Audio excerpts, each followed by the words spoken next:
नमस्कार, प्रणाम आप सभी लोगों को। देखिए, मैं आपको न्याय दर्शन के विषय में बता रही हूँ। आइए आज देखते हैं न्याय दर्शन में प्रमाण। न्याय दर्शन में प्रमाण क्या है? देखिए, यथार्थ ज्ञान की प्राप्ति को प्रमाण कहते हैं। ठीक, न्याय दर्शन क्या कहता है कि यथार्थ ज्ञान की प्राप्ति जिससे हमें होती है उसी को हम क्या कहते हैं? प्रमाण कहते हैं। न्याय दर्शन में मुख्यतः प्रमाणों की बात की जाती है, अतः न्याय को प्रमाण शास्त्र कहा जाता है। ठीक है, तो न्याय दर्शन में मुख्य रूप से हम प्रमाणों की चर्चा करते हैं, प्रमाणों की बात करते हैं, इसलिए इसे प्रमाण शास्त्र भी कहा जाता है। ठीक है, तो देखिए, न्याय दर्शन भारतीय दर्शन का प्राण है। आँख, इसको तीसरी आँख भी कहा जाता है।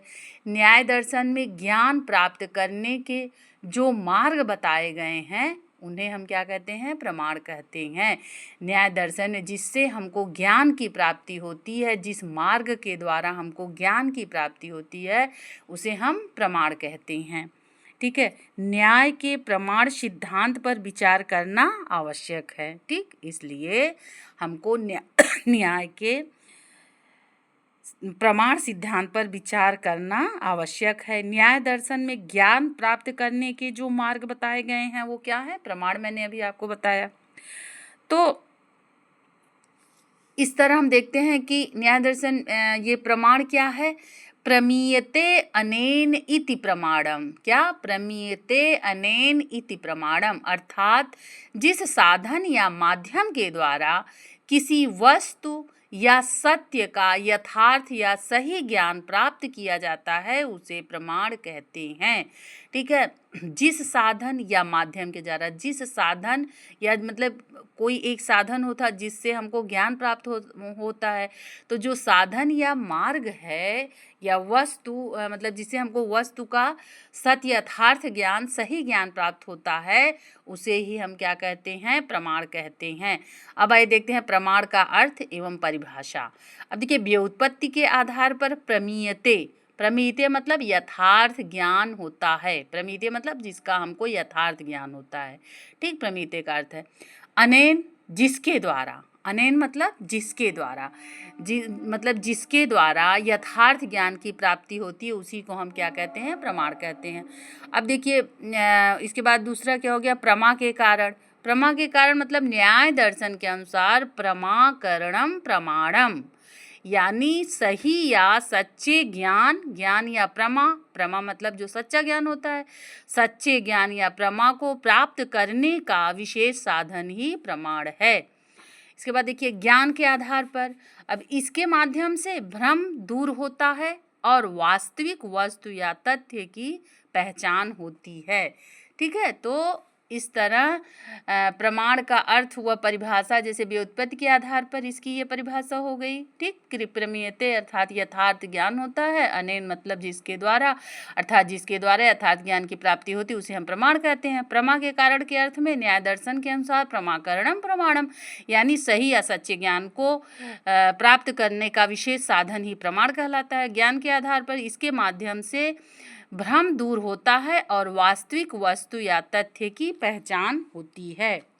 ठीक है, इस तरह देखिए, न्याय दर्शन के अनुसार हम देखें तो प्रमाण की परिभाषा, तो यथार्थ ज्ञान की प्राप्ति के साधन को प्रमाण कहते हैं। ठीक, यथार्थ ज्ञान की प्राप्ति के साधन को, देखिए, यथार्थ ज्ञान की प्राप्ति के साधन को,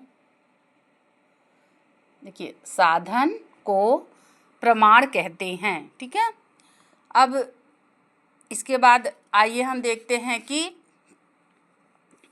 प्रमाणों के प्रकार क्या है? प्रमाणों के प्रकार।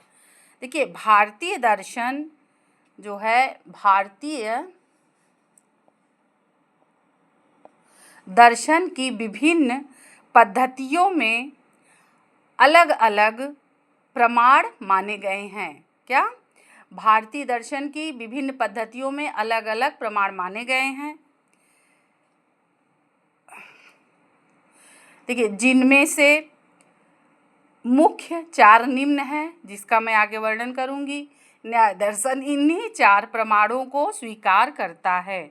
ठीक है। तो इसमें सबसे पहला है प्रत्यक्ष प्रमाण, परसेप्शन, इंग्लिश में से क्या कहते हैं, परसेप्शन। प्रत्यक्ष प्रमाण क्या है, जो आँख कान आदि इंद्रियों के द्वारा सीधे अनुभव हो, वो क्या होता है, प्रत्यक्ष प्रमाण होता है। इसके बाद आ जाता है दूसरा अनुमान प्रमाण। अनुमान प्रमाण मतलब इन्फरेंस, इंग्लिश में से क्या कहते हैं, इन्फरेंस। तो जिसे देखकर या जिसका चिन्ह पाकर दूसरे छिपे हुए सत्य का अंदाजा लगाया जा सकता है। ठीक है, जिसे देखकर या जिसका चिन्ह पाकर दूसरे छिपे हुए सत्य का अंदाजा लगाया जाता है। जैसे पहाड़ पर धुआं देख करके आग का अनुमान लगाना। ठीक है, जैसे पहाड़ पे हम धुआं देखें तो क्या अनुमान लगा लेंगे कि वहाँ पर आग भी होगी। आग छिपा हुआ हमको दिखाई नहीं दे रहा, तो हम धुआं को देख करके आग का अनुमान लगा लेते हैं। क्या अनुमान हो गया। ठीक, जिसे मतलब क्या हो गया, जिसे देखकर या जिसका चिन्ह पाकर दूसरे छिपे हुए सत्य का अंदाजा लगाया जाए। जैसे धुएं से आग का अनुमान। अब देखिए उपमान, समानता या तुलना के आधार पर ज्ञान प्राप्त करना। जहाँ हम समानता या तुलना के आधार पर ज्ञान प्राप्त करते हैं उसे उपमान कहते हैं। जैसे नीलकमल, हाँ, नीलकमल कौन है, नीलकंठ शंकर जी, नीलकमल, नीलकमल किसको बोला जाता है, जो विष्णु भगवान। ठीक, इस तरह मोरपंख कृष्ण भगवान। तो ये उपमा के आधार पर, समानता तुलना के आधार पर ज्ञान प्राप्त किया जाता है, उपमान। अब देखिए आ गया शब्द प्रमाण। विश्वसनीय या आप्त पुरुषों या शास्त्रों के प्रमाणिक वचन शब्द प्रमाण है। जैसे कि शब्द प्रमाण क्या है, जो विश्वसनीय व्यक्ति होते हैं उनके द्वारा जो कही गई बातें होती हैं, विषय के जो वेत्ता होते हैं, ठीक है, शास्त्रों के जो जानकार होते हैं उनके द्वारा जो कही गई बातें होती हैं वही जो है शब्द प्रमाण हैं। इस तरह प्रमाण के 4 प्रकार हो गए, प्रत्यक्ष प्रमाण, अनुमान प्रमाण, उपमान प्रमाण, शब्द प्रमाण। ठीक है, इस तरह जो है ये 4 प्रमाण ये न्याय दर्शन भी मानता है, मेन मुख्य यही प्रमाण है। इसके अलावा भारतीय दर्शन में 6 प्रमाण माने गए हैं, जैसे प्रत्यक्ष, अनुमान, शब्द, उपमान, अर्थापत्ति, अनुपलब्धि। ठीक है, आगे जब मैं कभी प्रमाण पढ़ाऊंगी तो उसमें आपको अर्थापत्ति अनुपलब्धि क्यों बताऊंगी। तो ये है न्याय दर्शन। न्याय दर्शन में यही 4 प्रमाणों को स्वीकार किया गया है। इस तरह न्याय दर्शन में मुख्यतः प्रमाणों की बात की जाती है, अतः इसे प्रमाण शास्त्र कहते हैं। तो न्याय दर्शन के प्रणेता गौतम ऋषि हैं। तो गौतम ऋषि ने ये जो न्याय शास्त्र की रचना की, ये भारतीय दर्शन का एक अमूल्य ग्रंथ है। ये भारतीय दर्शन का इसे प्राण कहा जाता है। न्याय दर्शन का चरम लक्ष्य क्या है, तो देखिए न्याय दर्शन का चरम लक्ष्य भी अन्य दर्शनों की भांति मोक्ष की प्राप्ति है, परंतु नव्य न्याय का चरम उद्देश्य प्रमाण मीमांसा अथवा प्रमाणों को जानना और खोजना है। जैसे न्याय दर्शन 2 भागों में बटा है ना, एक प्राचीन न्याय और एक नव्य न्याय। तो नव्य न्याय का चरम उद्देश्य क्या है, प्रमाण मीमांसा अर्थात प्रमाणों को जानना और खोजना। ठीक है, इस तरह हम देखते हैं कि ये जो है न्याय दर्शन का जो प्रमाण सिद्धांत है, इसको मैंने आपको शॉर्ट में बताया। अब आगे वीडियो में जैसे आपको प्रत्यक्ष प्रमाण को लेकर के उसका विस्तार से वर्णन करूंगी, फिर अनुमान, ऐसे क्रमशः 4 प्रमाणों का मैं आपको वर्णन करूँ। तो आज यहीं पर जो है ये वीडियो यहीं पर ऑफ करती हूँ और कोई आशय करती हूँ कि आपको अच्छे से समझ में आ गया होगा। ठीक है, तो आप जितना ज़्यादा से ज़्यादा हो सके लाइक करिए, शेयर करिए, सब्सक्राइब करके आगे बढ़ाइए और कमेंट्स के माध्यम से जो आपको पूछना हो आप हमसे पूछ सकते हैं। थैंक यू, धन्यवाद।